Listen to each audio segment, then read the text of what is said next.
ایک صاحب کو انگور بہت پسند تھے۔ صبح اپنی فیکٹری جاتے ہوئے انہیں راستے میں اچھے انگور نظر آئے۔ انہوں نے گاڑی روکی اور 2 کلو انگور خرید کر نوکر کے ہاتھ گھر بھجوا دیے اور خود اپنی تجارت پر چلے گئے۔ دوپہر کو کھانے کے لیے واپس گھر آئے۔ دسترخواں پر سب کچھ موجود تھا مگر انگور غائب۔ انہوں نے انگوروں کا پوچھا۔ گھر والوں نے بتایا کہ وہ تو بچوں نے کھا لیے، کچھ ہم نے چکھ لیے۔ معمولی واقعہ تھا مگر بعض معمولی جھٹکے انسان کو بہت اونچا کر دیتے ہیں اور اس کے دل کی تالے کھول دیتی ہے۔ وہ صاحب فوراً دسترخواں سے اٹھے، اپنی تجوری کھولی، نوٹوں کی بہت سی گڈیاں نکال کر بیگ میں ڈالی اور گھر سے نکل گئے۔ انہوں نے اپنے کچھ ملازم بھی بلوا لیے۔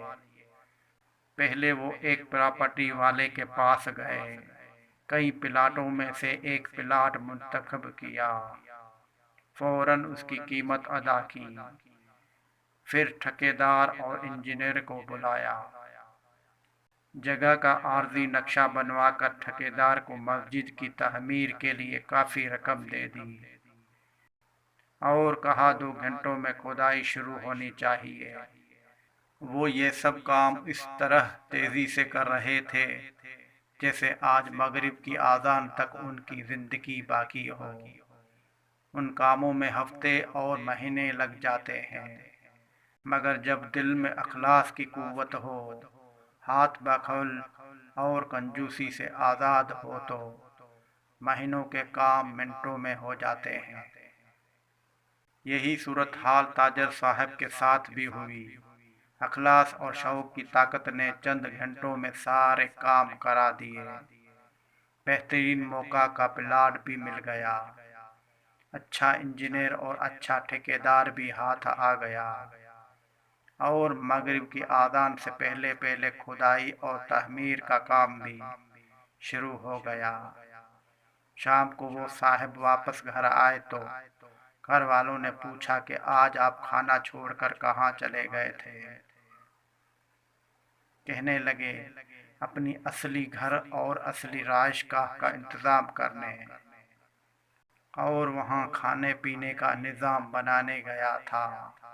الحمدللہ سارا انتظام ہو گیا، اب سکون سے مر سکتا ہوں۔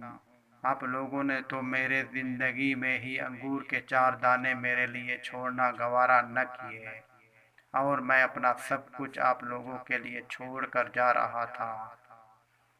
میرے مرنے کے بعد آپ نے مجھے کیا بھیجنا تھا؟ اس لیے اب میں نے خود ہی اپنے مال کا ایک بڑا حصہ اپنے لیے آگے بھیج دیا ہے۔ اس پر میرا دل بہت سکون محسوس کر رہا ہے۔